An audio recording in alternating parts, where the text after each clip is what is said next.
Je me permets de faire l'introduction en avant-première. Et Bioceanity, une entreprise française qui a été fondée en 2014 dans l'Institut du cerveau et de la moelle épinière au sein de la Salpêtrière. Bioceanity travaille et développe des nouvelles technologies facilitant l'accès aux examens comme l'EEG, les PSG ou les ECG, mais également de nouvelles technologies, de nouvelles manières de prendre en charge les patients autour de parcours de soins ou encore grâce à l'IA ou au monitoring en temps réel et aux plateformes de télémédecine spécialisées. Sur ce premier webinaire, ou lors pour ce premier webinaire en cardiologie, je souhaite remercier en mon nom, au nom aussi de Bioceanity et de ses collaborateurs, de ses équipes scientifiques, les orateurs ici présents que je vais présenter, mais aussi toute l'équipe sans qui ce webinaire ne serait pas possible et pas envisageable.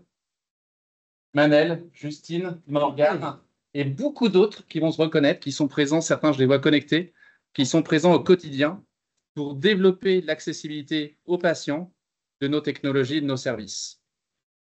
Docteur Gilles Lascaux et Docteur Xavier Venbro, je vous remercie de présenter ce premier webinaire cardiologie au sein de Bioceanity. Un grand merci à vous. Merci beaucoup. Alors, bonjour à tous. Merci de vous joindre à nous pour cette discussion sur le thème du Holter. Et nous avons souhaité aborder avec vous quelques sujets qui tournent autour du Holter. D'abord, les évolutions techniques, vous verrez, qui ont été importantes. Nous parlerons ensuite plus spécifiquement des Holters sans fil, qui pourront certainement se substituer aux Holters conventionnels dans l'avenir, de la place de l'IA dans l'aide à l'analyse des enregistrements Holter, actuellement et essayer d'entrevoir l'avenir. Nous verrons également que les nouveaux matériels et logiciels offrent des possibilités d'enregistrement de longue durée qui vont influer beaucoup sur nos pratiques. En effet, de nouvelles indications apparaissent, d'autres se développent, et nous prendrons deux exemples, l'oncocardiologie et la neurologie vasculaire. L'augmentation présente et à venir de cette activité Holter ne va pas sans poser des problèmes logistiques que nous aborderons. Et pour parler de tout ça, nous avons le plaisir d'accueillir le docteur Xavier Ventraube, éminent rythmologue de l'hôpital de la Salpêtrière. Merci pour l'invitation. Et donc, on avait Gilles qui a préparé un petit support visuel là, pour donner des éléments de questions et aussi des éléments de réponse avant de pouvoir discuter avec nos collègues connectés. Donc, on a donc cette introduction là, que Gilles a très bien cerné la problématique actuelle du Holter et ses évolutions. Donc, on attend beaucoup, et notamment avec l'intelligence artificielle. Et donc, on avait une petite photo là pour, avant d'aller vers l'avant, revenir un peu en arrière et notamment rendre un peu hommage à notre éminent collègue Jeff Holter, qu'on voit tout souriant de son invention, souriant de ce qu'il a fait, mais souriant aussi, il peut l'être de ce qu'on va voir s'esquisser dans les prochaines années et de l'utilisation qu'on en fait. Je pense qu'il était loin, au moment de cette photo, de se douter de comment allait évoluer son invention. Hein. Ouais, c'est et notamment quand on voit, alors, on a retrouvé des images d'archives là sur les premiers Holter, les premiers enregistrements sur bande magnétique qui étaient quand même très fragiles et qui étaient loin d'être très confortables pour les patients. On voit ce petit comics là américain qui résume un peu le sentiment de ces patients qui, bien que profitant de cette technique innovatrice, resteraient quand même plein de contraintes et qui vont, on va le voir avec la technique, toutes se lever et toutes les améliorations qu'on peut en attendre.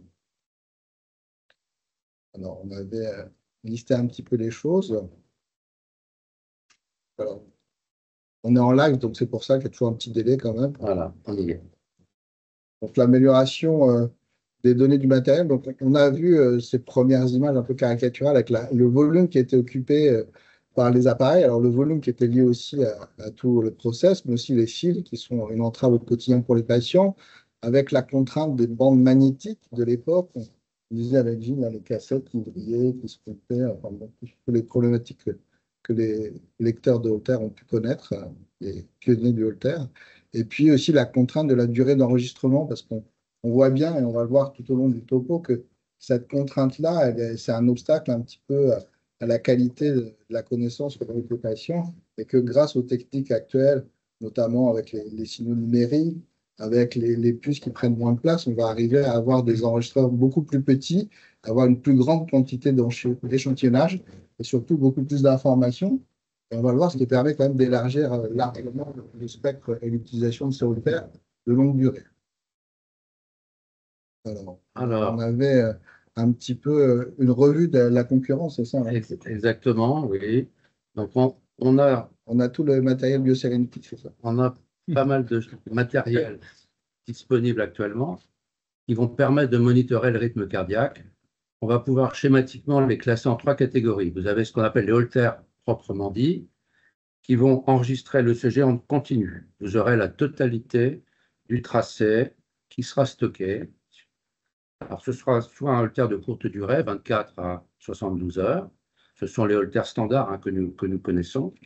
Soit des Holters de plus longue durée, de 1 à 4 semaines, qui utilisent maintenant des patchs. Ça, c'est la première famille. La deuxième famille, ce sont les moniteurs d'événements. Ces moniteurs d'événements monitorent l'ECG en continu, mais ne stockent pas tout l'ECG. Ces enregistrements sont discontinus, donc ils vont être soit déclenchés par le patient à l'occasion de symptômes ou lorsqu'il le décide, hein, soit par la reconnaissance par l'appareil d'un événement qui est préprogrammé. Ça va être par exemple une bradycardie inférieure à 30 par minute. Je la stocke. Une pause qui fait plus de 3 secondes. Je la garde en mémoire. Une tachycardie supérieure à 480. Je la garde en mémoire. Donc ces moniteurs d'événements, ils peuvent être soit externes, qui permettent un monitorage en général de 2 à 4 semaines, soit internes, permettant un monitorage qui peut s'étendre sur 2 ou 3 ans. Alors, ces moniteurs d'événements externes et implantables, on les appelle en anglais Event Recorders ou Loop Recorders. Loop Recorders parce que c'est sur des enregistrements en boucle avec une mémoire glissante et donc on stocke certains événements et le reste est éliminé. Ce n'est pas tout à fait le même objet que l'enregistrement Holter qui permet de tout garder et d'aller voir par exemple des endroits où a priori il n'y a pas eu d'événement. C'est vrai que le heurt sur ces systèmes-là, c'est le caractère symptomatique des patients. Exactement, ouais, exactement. Ouais. C'est l'avantage du Holter. Et puis à côté de ça, vous avez des montres connectées ou des objets connectés qui, eux, fonctionnent grossièrement comme les moniteurs d'événements. Ça peut être activé par le patient. Le rythme est analysé soit par l'enregistrement de l'ECG, mais ça peut être aussi par plétismographie. C'est l'onde du pouls qui va être analysée, et si l'appareil détecte des irrégularités du pouls, eh bien, il va considérer qu'il y a peut-être un trouble du rythme. Donc voilà en gros les principales familles. Là, on voit bien l'étendue de la problématique.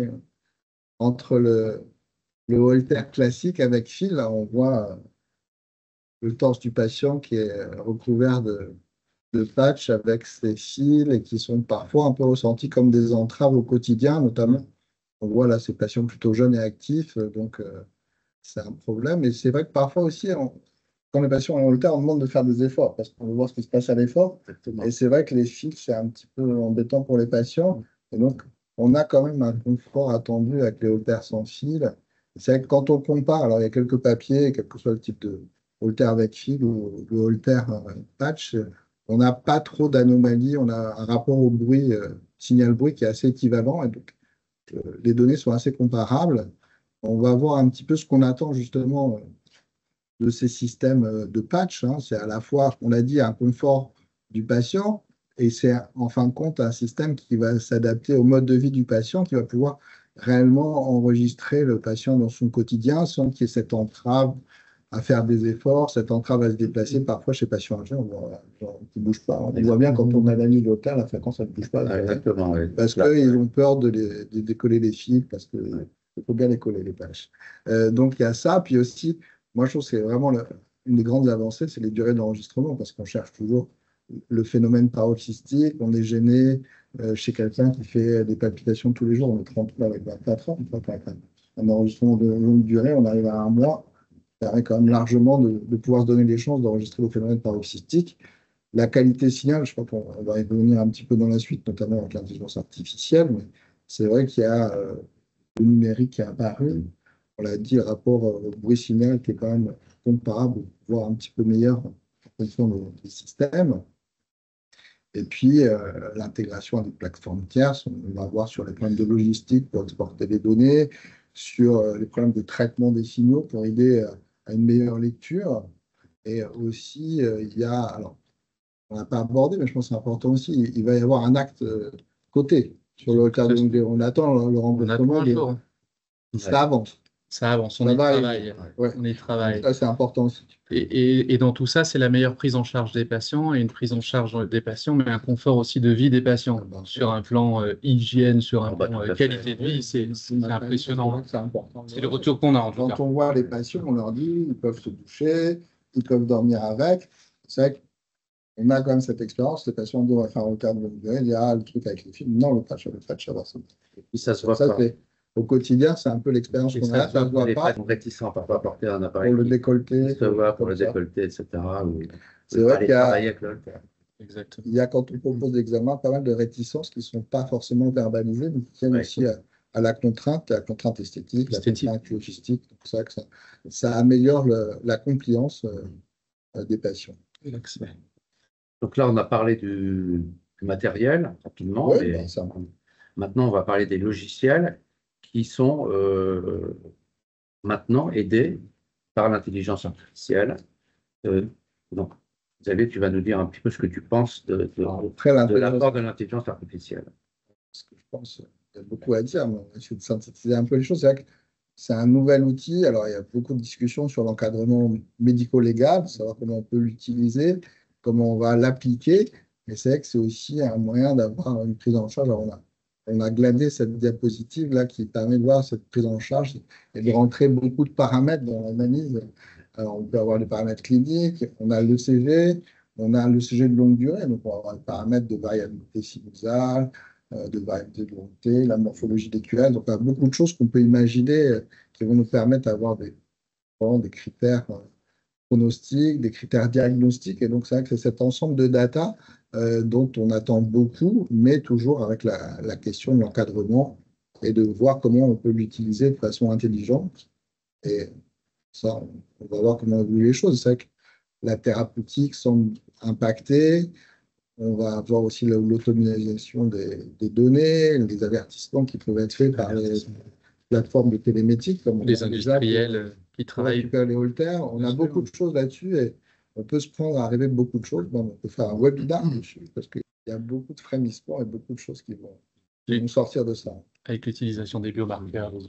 Oui, bah, c'est multiparamétrique. Alors là, voilà un papier très important, à mon avis, publié en 2029 par un de nos collègues parisiens, notre collègue parisien Laurent Fiorina.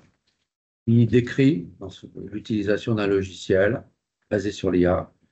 Et c'est le logiciel que nous connaissons d'ailleurs tous les deux. Donc, Xavier, qu'est-ce que tu peux nous dire de ce papier? C'est un papier qui permet d'utiliser une plateforme qui est la plateforme qui est actuellement la plus avancée, la plus aboutie, elle est pionnière. Et donc, c'est intéressant. Alors, c'est un papier qui a recueilli 1 millier de Holter sur plusieurs centres. On n'a pas vraiment l'indication précise de ces Holter, mais c'est un papier qui montre la faisabilité, qui est un papier de non-infériorité. Donc, on va le voir dans les diapos suivantes, il n'y a pas de différence significative sur la qualité de la lecture et de l'interprétation, en termes on va voir déjà sur les premiers diagrammes. Et donc, c'est vraiment le papier qui permet de valider la technique et qui donne un peu d'espoir pour la suite, et notamment pour les lecteurs de Holter en termes de facilité d'interprétation. Et donc, c'est un papier crucial. Il faut féliciter Laurent Fiorina et la start-up française qui a été rachetée récemment. C'était des indications tout venant, en fait. C'était des Holter, toute indication confondue. Des Holter, ce qu'on fait au quotidien. Palpitation, charge de FA. Donc voilà quelques-uns des résultats. On voit un petit peu là, les différentes anomalies du rythme qui ont été mises en évidence là, sur le tableau A. Donc le tableau A. Donc on voit qu'on a une bonne classification quand même. On voit qu'il y a 11% de FA. On voit bien les extrasystoles, on voit bien les tachycardies ventriculaires, les pauses, le BAV. Alors quand on regarde sur le tableau B en termes de sensibilité et de spécificité, donc En bleu, c'est le logiciel et l'intelligence artificielle Ouais. plutôt que le logiciel maintenant, qui va faire le tri. Et donc en gris, c'est la conventionnelle, c'est une lecture plus ou moins relue par l'électrophysiologiste. Et donc on voit que globalement, il n'y a pas de différence significative. Alors on s'est posé la question sur les BAV, si quand même les problèmes d'extracellularité étaient un peu plus difficiles à faire la différence. Mais on voit que globalement, en termes de sensibilité, c'est tout à fait satisfaisant. Spécificité, il n'y a pas de différence Ouais. sur ces 5 systèmes qui avaient été choisis pour l'analyse. Et donc, on est quand même là encore conforté dans l'utilité, dans l'usage Ouais. de cette intelligence artificielle et dans l'avenir qu'on peut espérer plutôt florissant pour ces systèmes. Ouais. Et on voit là aussi, et ça c'est toujours important, parce qu'on reste quand même sur quelque chose de très pratique, et de voir quand on compare ici, alors il y a un intervalle de confiance important, mais on voit en bleu les temps de lecture et d'interprétation par l'intelligence artificielle qui est 50% moins long que celle faite par des opérateurs, enfin des lecteurs un peu expérimentés, confirmés. Donc Bien sûr. on voit, et puis de toute façon, l'intelligence artificielle est confirmée, parce qu'il y a tellement de données qui ont été ingérées pour arriver à sortir leur algorithmique. On a quand même un lecteur qui est plus qu'expérimenté. Et quand on pense que les indications sont a priori en augmentation, le facteur temps est très important. Oui, Nous disposons les uns et les autres de peu de temps et alors, si on ouais, peut gagner 50% peut sur parler le du temps temps de lecture, médecin, oui, oui. plutôt avec ça. Du temps médecin. Alors après, là, c'est des Holters de 24 heures, mais c'est des données qui peuvent être extrapolées sur les Holters de longue durée. Oui, oui. Et c'est vrai que les Holters de longue durée, ce qui est toujours un peu rebutant, c'est la durée de lecture, l'aspect un peu fastidieux, et on est là pour faire du temps médecin. Et c'est le retour de tous les rythmologues qui font partie de nos interprétateurs, là, de notre Ouais. groupe de téléinterprétation, c'est le temps, et que le temps est crucial, et donc le Ah, temps, le il faut temps. voilà. Et le temps passé au patient dedans est primordial. Donc, C'est ce qu'on disait évidemment, en je rejoins en off. Ils ont adopté l'intelligence artificielle, Exact. sans aucun doute. c'est Ouais. l'aspect pratique de l'outil. Donc voilà, c'est un petit résumé. Donc oui, c'est un peu ce qu'on disait là pour un peu fixer les idées. À la fois la performance qui est améliorée, on a une meilleure sensibilité pour détecter des arythmies, on a vu qu'en termes de spécificité, il n'y avait pas de différence. On a une meilleure détection des artefacts, on a dit le rapport au bruit, ce qui n'était pas dans ce papier, mais dans le papier, tout à fait satisfaisant là encore. Et puis pour le médecin, ce qui est surtout là, c'est la moins de faux négatifs, et puis le temps d'analyse qui est vraiment le critère le plus important, à mon sens, c'est le temps qu'on consacre à ces examens et qu'on ne consacre pas, parce que c'est du temps qu'on gagne pour Ça faire autre chose. patient. Voilà. Patient, charge administrative, qui est un peu petit, hein, donc c'est pas négligeable. Donc on attend beaucoup de l'intelligence artificielle, on l'a vu dans l'automatisation. Probablement, on va avoir des algorithmes, on va avoir un affinement, notamment sur l'étude du signal, sur l'optimisation de ces signaux et sur l'optimisation de l'interprétation.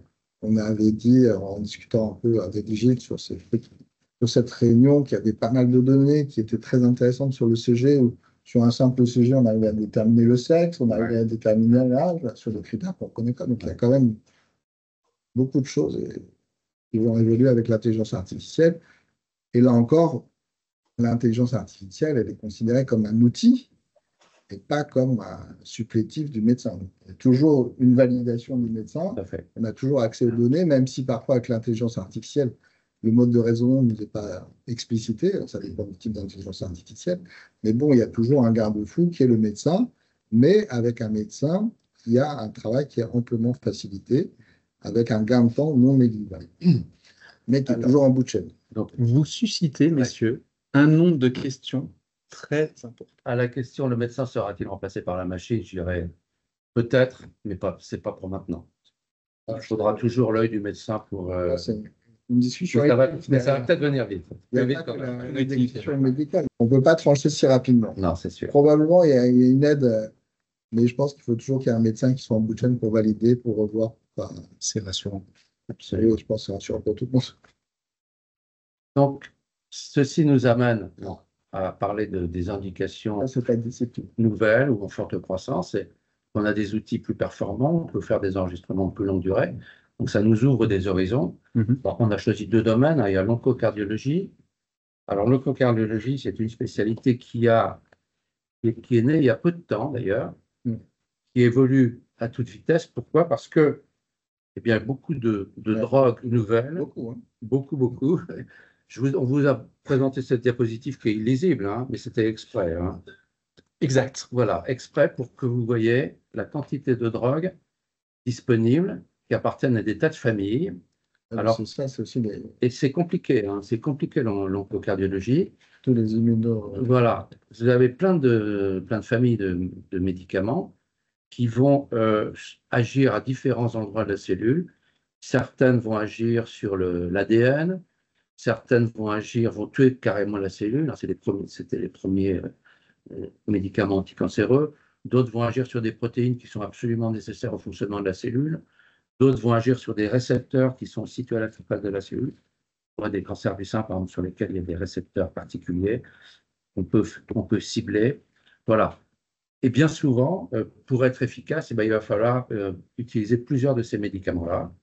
Et ces médicaments, malheureusement, ont des effets secondaires, notamment cardiologiques, sur la fonction cardiaque, sur la fonction ventriculaire gauche, et aussi des effets anti-arythmiques, des effets pro-arythmiques. Donc voilà, Xavier, un petit peu le type d'anomalie du rythme que l'on peut observer. Je te laisse la parole. Oui, bah, alors là, on a pris une diapo qui résumait un petit peu les types d'arythmies. Mais c'est vrai que pour revenir un peu sur ton introduction, on a vu qu'avec les traitements immunomodulateurs, Ouais. on a vu arriver beaucoup d'arythmies. Moi, je me rappelle quand ils ont commencé, jeune collègue là, qui a commencé l'oncocardiologie, on était très intéressés par l'ibotimide, parce qu'on s'est rendu compte qu'il y avait beaucoup de fibrillation auriculaire sur ce traitement. Et c'est vrai qu'au fur et à mesure du temps, on se rend compte que la connaissance de la toxicité cardiaque est de plus en plus importante, une toxicité cardiaque rythmologique importante aussi. Ouais. On l'a listé pour fixer un petit peu les idées. On peut avoir des bradycardies, du BAV, différentes. Alors, je reste très réservé, c'est loin de notre domaine. Il y a les fibrillations auriculaires, les flotteurs et les arythmies ventriculaires. Et c'est vrai que le Holter, puisque c'est quand même notre problématique du jour, il permet quand même de monitorer ces patients, parce qu'on a tous ces patients qui viennent au hôpital de jour faire la chimiothérapie, on met la perfusion, l'infirmière les surveille, mais ils ne sont pas monitorés. Ils ne sont pas monitorés, et c'est vrai que le Holter, dans ce contexte-là, ça permet de voir ce qui se passe un petit peu avant, parce que c'est bien d'avoir un J0, on fait l'écho avant la chimiothérapie, on peut faire le Holter avant la chimiothérapie. Le Holter de longue durée, il permet de faire pendant la chimiothérapie, de voir après. Alors, on sait qu'il y a certaines drogues qui vont allonger le PR, on l'a dit tout à l'heure, sur les immunothérapies toujours. Et donc, c'est vrai que c'est un avantage de pouvoir monitorer pendant la chimiothérapie ces patients, et puis aussi de voir un peu les conséquences. Des fois, les collègues avec des drogues toxiques, mais et on compte les. Et ça leur permet de modifier parfois leur stratégie thérapeutique, diminuer, voire arrêter une drogue qui est franchement cardiotoxique et en maintenir d'autres. Ça fait partie de la surveillance avec l'échographie et l'imagerie. Ça fait partie de la surveillance maintenant de classique des traitements anticancéreux. Le cancer du sein évolué métastatique avait auparavant un pronostic très mauvais. Et les cancérologues ont remarqué qu'en utilisant plusieurs drogues, c'est parfois 3 ou 4, eh bien, il y avait une amélioration très significative du pronostic carcinologique, hein, parfois des guérisons. Mais parfois au prix de cardiomyopathie toxique et de troubles du rythme sévères. Donc, ça souligne la nécessité d'une surveillance régulière, échographique et Holter, avec des enregistrements d'une durée suffisamment longue. On a regardé, on n'a pas trouvé de recommandations en la matière. On n'a pas trouvé de recommandations, oui. C'est dommage, ça manque quand même. Peut-être sur l'imagerie plus que sur le rythme. On a l'impression qu'on est toujours un peu balbutiant et on est un petit peu en retard et qu'il ne faut pas négliger de le faire dans ces patients-là, même si ce n'est pas clairement spécifié. Parce que c'est vrai qu'on a pu fleurir les recommandations en cardiologie pour justement encadrer les patients. Ça manque un peu. Ça manque un peu. Ça va sûrement venir. Ouais. On va parler un peu de neurologie vasculaire, c'est quand même un gros sujet. C'est important. C'est important. Alors, vous savez que la fibrillation atriale, c'est une cause importante d'embolie, très importante d'embolie artérielle cérébrale, qui vont donner lieu à des AIT transitoires ou à des AVC constitués. Donc l'AFA, elle peut être soit idiopathique, c'est-à-dire sans cause évidente, ou associée à une cardiopathie sous-jacente. Et la recherche de l'AFA, c'est vraiment un élément essentiel du bilan en pareil cas. Donc voilà un petit peu, Xavier l'a la démarche de diagnostic à l'hôpital et hors de l'hôpital Ouais, qui est alors c'est vrai proposée. que l'accent qui est mis sur les AVC, c'est le dépistage de l'AFA. On dit à peu près 20% des AVC sont liés à de l'AFA, Ouais. sont associés à de l'AFA. Et donc, tout ce qui est un peu mis en avant, on insiste beaucoup sur le fait que le patient doit être monitoré dès son arrivée. D'être monitoré dès son arrivée, le CG12 dérivation, le monitoring, et puis d'essayer d'avoir une espèce de continuum de l'enregistrement de l'ECG, avec dans la mesure du possible un ECG de plus de 72 heures à la sortie du patient, et puis éventuellement des enregistrements de longue durée avant de proposer de mettre en place les loop recorders, les dispositifs implantables là, comme on le voit sur cette diapositive. Mais ça, l'idée, c'est que le patient il arrive avec son AVC, il est monitoré tout le temps. Ouais. Il est monitoré tout le temps et comme ça, on a plus de chances de dépister cette FA. C'est ça, c'est ce que voilà, là, c'est ce que tu viens de dire. Donc, c'est un peu ce qu'on a dit. Alors, je ne sais pas si en termes de temps, on reste sur cette idée-là, mais les messages sont clés. C'est-à-dire il faut faire un ECG12 dérivation.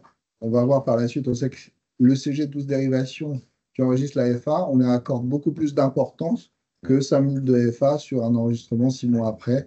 Donc, c'est vrai que la facilité d'enregistrement de la FA, c'est un critère assez important.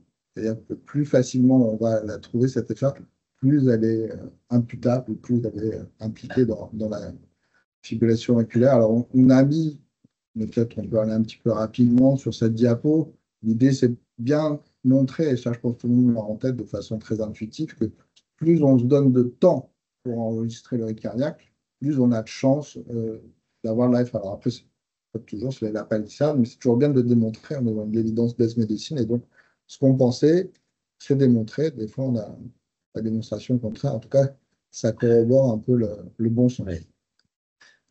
Et alors, Quand le malade, oui, quand on n'a pas trouvé de fibrillation atriale au départ et qu'on a des facteurs alors cette, dits de risque de FA. cette diapo, elle revient un peu sur ce qu'on disait sur l'intelligence artificielle, c'est Oui. le multiparamétrique. C'est-à-dire qu'on se dit que, alors, il y a beaucoup de discussions sur les critères diagnostiques ou pronostics de FA sur le Holter. On se dit plus de 500, alors là, c'est 480 extrasystole atrial sur 24 heures, c'est un petit indice on sent la piste de la FA. Et puis, il y a cette espèce de tableau clinique qui est un peu le patient âgé, qui est le patient qui a un score de chaque basse élevé. Élevé, ouais, tout à fait, c'est Le ça. patient qui a l'oreillette qui est dilatée, qui est âgé, qui est alors hypertendu, qui a de l'insuffisance cardiaque, soit sur les critères biologiques. Donc, on voit que ce patient-là, on se dit, celui-là, il faut être. Il faut chercher la FA, il faut le traquer, ouais, absolument. Parce qu'on sait que dans les études, l'indication des anticoagulants on n'est pas arrivé à montrer le bénéfice de ces patients des anticoagulants, même sur des petits épisodes. Et donc ça, c'est la diapo qu'on avait un petit peu empruntée au European Heart Journal qui montrait la rentabilité des examens. Donc on voit que sur le CG12 dérivation, on a 7% de FA, et puis au fur et à mesure, on voit la rentabilité en fonction des enregistrements de longue durée. Une petite redite, si on n'a pas trop de temps, on va. L'idéal, on voit, c'est le CG de longue durée. Il ne faut pas oublier quand même la difficulté d'accès à l'ECG de longue durée. On voit dans des petits centres, même hospitaliers, généraux, en province. Déjà, on est content d'avoir un Holter de 24 heures. Donc, il ne faut pas s'en priver si on peut avoir un Holter de 24 heures. On trouve quand même des choses. Mais l'idéal, c'est bien sûr des Holters de plus longue durée. C'est vrai que ce n'est pas l'appendice des unités neurovasculaires. Il y a en médecine interne, en gériatrie. Ouais. Donc ça, c'est un diagramme de Sankey que j'aime beaucoup. Alors, après, on voit ici, c'est en fonction de la rentabilité des examens. Donc, on va faire le Holter. 100% des patients ont un Holter. De 5% vont avoir de la FA. Si le Holter donne rien, on va faire un enregistrement de plus longue durée.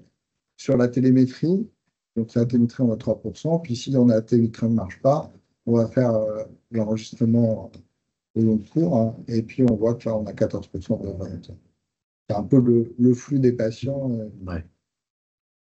C'est bien de poser les idées. Et on voit la rentabilité des enregistrements et la rentabilité de pouvoir enregistrer le plus longtemps possible et dans notre optique avec une tolérance importante sans système forcément invasif.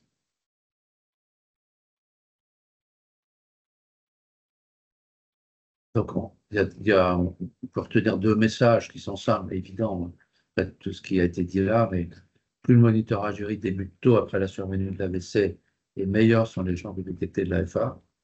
Et un monitorage de longue durée et continu après l'AVC augmente les chances de détecter de l'AFA par rapport à des enregistrements discontinus, ça a été proposé, ou de courte durée, Donc les recommandations vont dans ce sens-là. Il faut un monitorage long, c'est au moins 7 jours.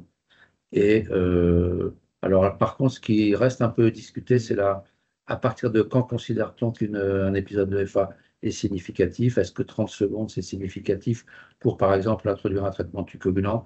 Ou est-ce qu'il faut être plus strict et ne retenir que des épisodes de plus longue durée?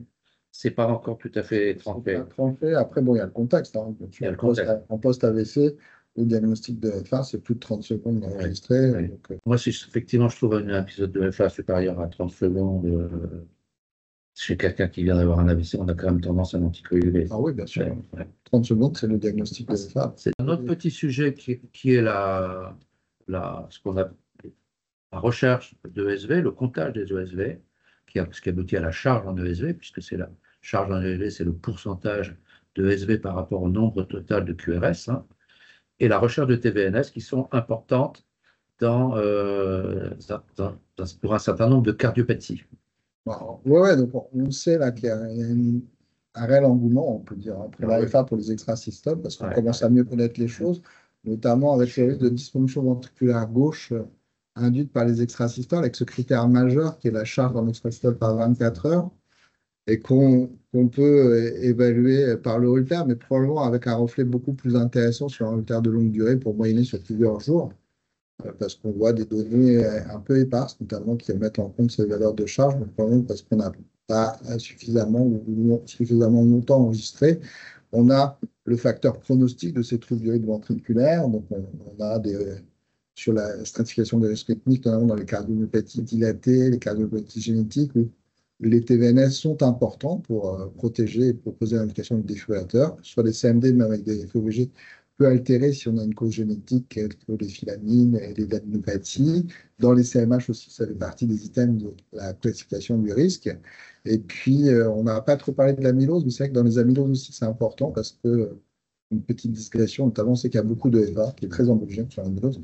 Donc, faire un Holter chez les patients qui ont une amylose, c'est important pour la FA et pour les TVNS.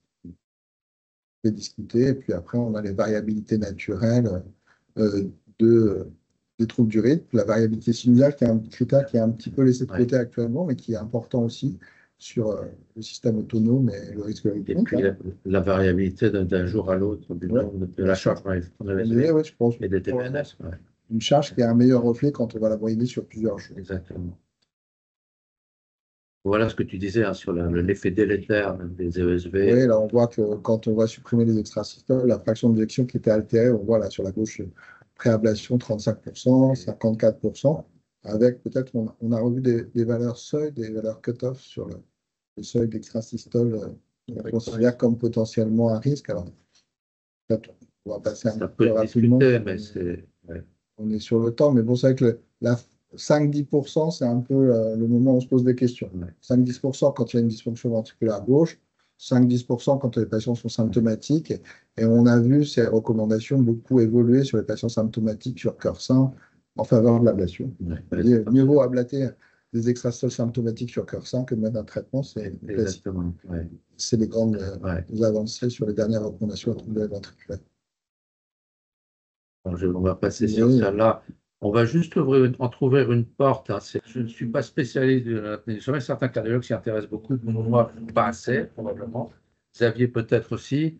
En tout cas, il y a des passerelles entre le sommeil et la rythmologie, notamment parce qu'on observe, lors de Holter, des dysfonctions sinusales, des BAV du premier degré, des BAV du deuxième degré du type 1, même du troisième degré, donc nodo, qui doit faire évoquer, quand c'est nocturne, quand vous avez des anomalies uniquement nocturnes, ça doit faire évoquer un syndrome d'apnée du sommeil, surtout si vous êtes en présence de quelqu'un qui a manifestement un risque d'apnée du sommeil. Donc voilà, après, il y aurait certainement beaucoup de choses à dire, mais je ne suis pas compétent tout à fait dans... Non, mais on prend date pour un numéro 2, webinaire numéro 2, interaction et transversalité entre EPG et PSG. Dernier point très important, c'est la logistique. Il y a des problèmes logistiques. Comment répondre efficacement à cette progression de la demande de Holter? Bonjour tout le monde. Merci en tout cas d'avoir participé à ce premier webinaire en cardiologie. C'est vrai que c'est la spécialité à BioSerenity qui est existante depuis sa création et qu'on n'a pas été pertinent là-dessus. En tout cas, c'est un réel plaisir de vous présenter ces sujets-là qui peuvent concerner tout le monde, qui est accessible à tout le monde. Et du coup, pour apporter, pour en venir sur les difficultés de logistique en France, en tout cas dans les établissements de santé, BioSerenity, c'est une avancée dans le diagnostic de la surveillance des troubles du rythme en cardiologie. Et l'objectif est simple, mais essentiel, en fait, c'est d'améliorer l'accès aux soins et d'optimiser le parcours patient, avec plusieurs sous-objectifs, dans l'idée de globalement soulager la charge de travail et de réduire les délais de prise en charge pour les patients. On apporte des moyens qui permettent la réalisation d'examens, de son interprétation. Nous avons un réseau d'experts interprétateurs en rythmo et en cardiologie au sein de notre équipe qui sont disponibles et qui réalisent des interprétations sous 48 heures de délai. Avec un matériel, nous avons un matériel à disposition que l'on offre dans les services, qui est confortable, ergonomique et qui permet aussi de maintenir un bon confort pour le patient à son retour à domicile ou n'importe où qu'il soit dans le monde. On a aussi un réseau de support technique disponible pour le client, le partenaire, pour répondre à toutes les problématiques associées aux difficultés de l'utilisation du matériel, aux difficultés de compte rendu, de lecture des comptes rendus. On est une approche vraiment réactive et disponible selon les témoignages de nos utilisateurs et de notre réseau de médecins. Quel pitch incroyable, parfait de notre solution qui est utilisée tous les jours et par un nombre croissant de clients. Donc c'est vraiment s'intégrer dans ces parcours et améliorer l'accès aux soins et tout ça en collaboration avec nos partenaires scientifiques et vous, médecins, qu'on arrive à faire ça tous les jours. Donc un grand merci pour ce premier webinaire et un grand merci de votre participation. C'est un chaleureux remerciement des équipes BioSerenity et j'espère que ça a apporté son lot d'informations à toutes les personnes qui nous ont rejoints lors de ce webinaire, qui sera partagé et on répondra à toutes les questions des différentes personnes. Et on vous dit numéro 1 et numéro 2 à venir. Et un grand merci à tous. Et merci aux équipes qui nous ont aidés à préparer ce webinaire. Morgane, spécial 5, et pareil Justine. Un grand merci. C'est pas mal d'heures de travail qu'on fait au quotidien auprès de vous et des patients pour apporter nos services et nos solutions de téléinterprétation. Bonne fin de journée à tous, bonne fin d'après-midi. Merci. Au revoir. Au revoir tout le monde.